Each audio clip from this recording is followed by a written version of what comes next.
Continuando as nossas aulas sobre conjunto, agora vamos entender como um conjunto pode aparecer para mim. A descrição de um conjunto, ela pode ser pela citação dos elementos. É quando um conjunto é dado pela enumeração de seus elementos. Devemos indicá-lo escrevendo seus elementos entre chave. Por exemplo, conjunto das vogais. Ora, havia mostrado para vocês. A, E, I, O, U. Representado dentro das chaves, entre as chaves. Conjunto dos algarismos romanos. I, V, X, L, C, D, M. Que representa, respectivamente, 1, 5, 10, 50, 100, 500 e 1000. E outro exemplo, conjunto dos nomes de meses de 31 dias: janeiro, março, maio, julho, agosto, outubro e dezembro.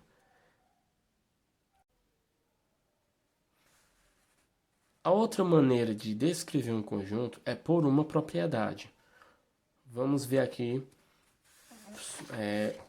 em um exemplo aqui.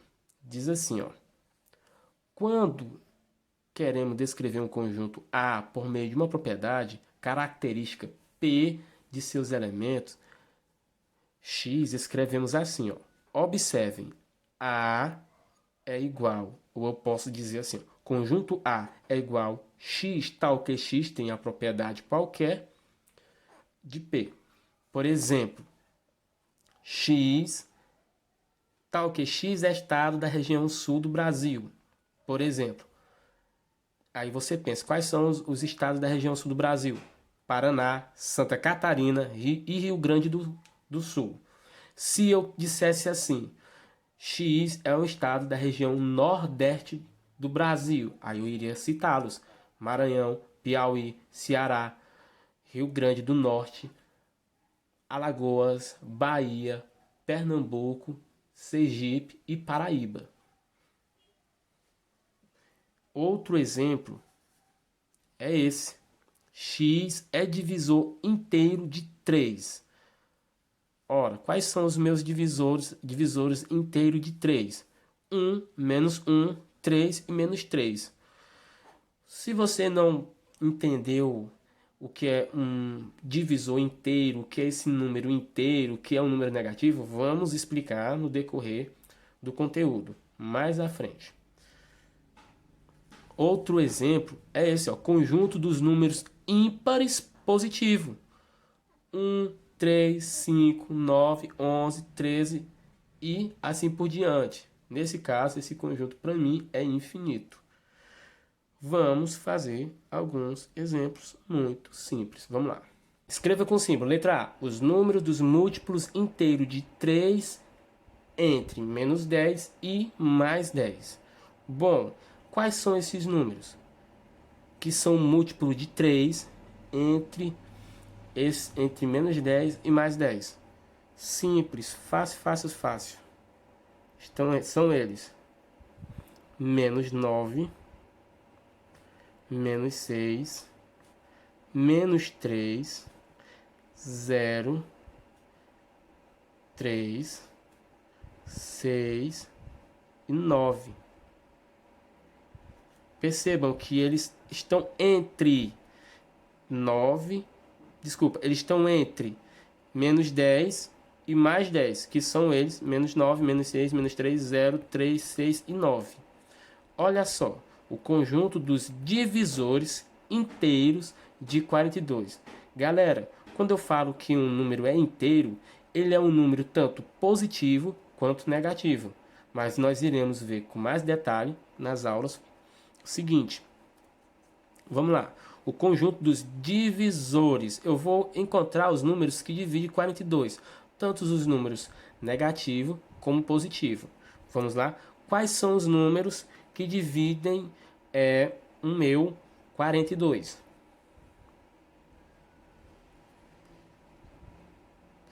Bom, eu tenho o 1, que divide o meu 42.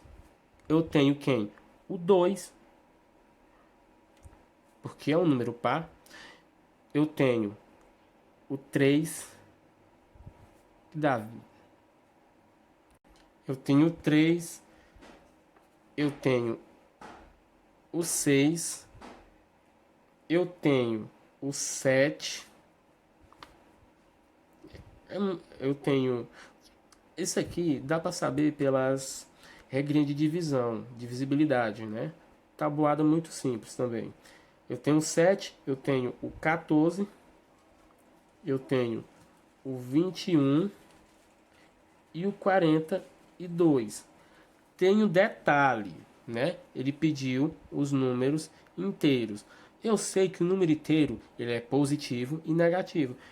Eu poderia escrever assim, ó, deixando aqui escrevendo os negativos, mas eu posso escrever assim, ó, o número o 1 positivo e 1 negativo, o 2 positivo e o 2 negativo, o 3 positivo e o 3 negativo.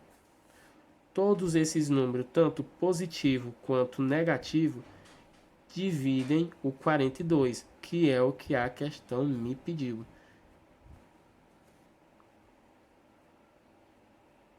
Tá aqui.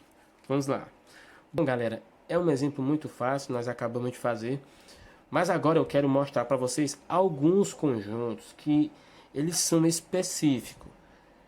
O primeiro, conjuntos iguais. Quando um conjunto é igual? Olha só a definição matemática de um conjunto igual. Tá aqui, ó.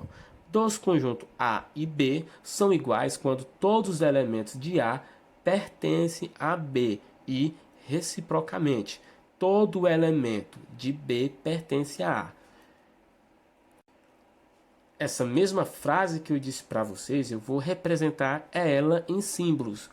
E é isso que eu digo para vocês. É importante saber a tabela que eu mostrei para vocês lá na primeira aula.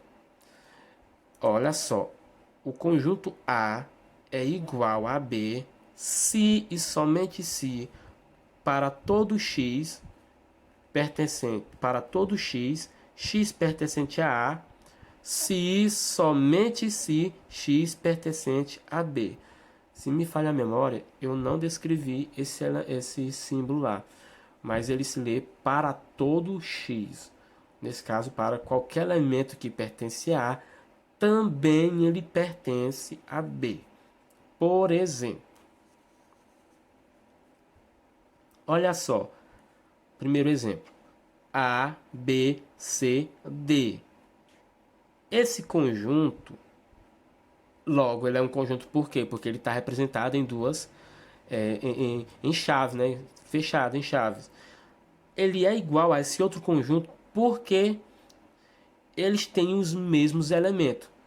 Mesmo que não esteja na mesma ordem, eles têm o mesmo elemento. Observe, o A está aqui, também está aqui. Não na mesma ordem, mas está. O B, o B está aqui, também o B está aqui. O C está, e assim é fácil perceber que esses conjuntos são iguais. Outro exemplo de representação de conjunto igual é esse. Observem. 1, 3, 5, 7, 9. Gente, faltou um igual aqui, me perdoem. X tal que X é inteiro, positivo e ímpar. Observem, aqui está a representação por elementos.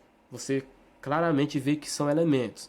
E já nesse outro lado da igualdade, lembrando que aqui falta a igualdade, está descrito por uma propriedade. Mas mesmo assim, esses dois conjuntos são iguais. Dando continuidade, eu vou dizer para vocês um subconjunto. O que é um subconjunto? Vamos lá.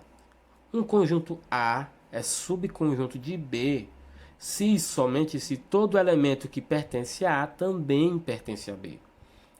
Com a notação A está contido em B, indicamos que A é subconjunto de B, ou seja, A está contido em B, ou A é parte de B. É como se, em outras palavras, eu vou mostrar e vocês vão entender melhor aqui no desenho, que A está dentro de B. Observem que B contém A, ou melhor dizendo, que A está contido em B. O que eu disse representa a mesma coisa. Bom, eu vou citar um exemplo para vocês sobre conjunto. Imaginem um conjunto de copos. É até um bom exemplo sobre a aplicação da palavra conjunto. Olha só, você chega numa loja e diz para a vendedora: eu quero um conjunto de copos. Ela então vai mostrar para vocês alguns copos na prateleira. E você vai observar ali alguns copos. Só que você não quer levar o conjunto todo. Sei lá, vamos dizer que uma bandeja tem 6 copos, mas você só quer 2. Então você pega daquela bandeja 2 copos. E você vai entender que aqueles 2 copos veio daquela bandeja, ele é subconjunto. Entenderam? É mais ou menos isso. Um exemplo muito simples, muito fácil, trivial. Olha só. Observem aqui, ó. Olha só. A simbologia para dizer que A não está contido em B. É muito fácil entender que o A não está contido em B, mesmo que uma pequena parte de A esteja em B. O A só vai estar contido em B quando todos os seus elementos, assim como esse diagrama aqui, está me identificando. E nesse caso aqui, é mais fácil perceber que A não está contido em B. Bom, galera, vamos dar continuidade no próximo vídeo, fazer alguns exemplos para fixarmos melhor, senão o vídeo fica um pouco extenso. E nós se vemos lá.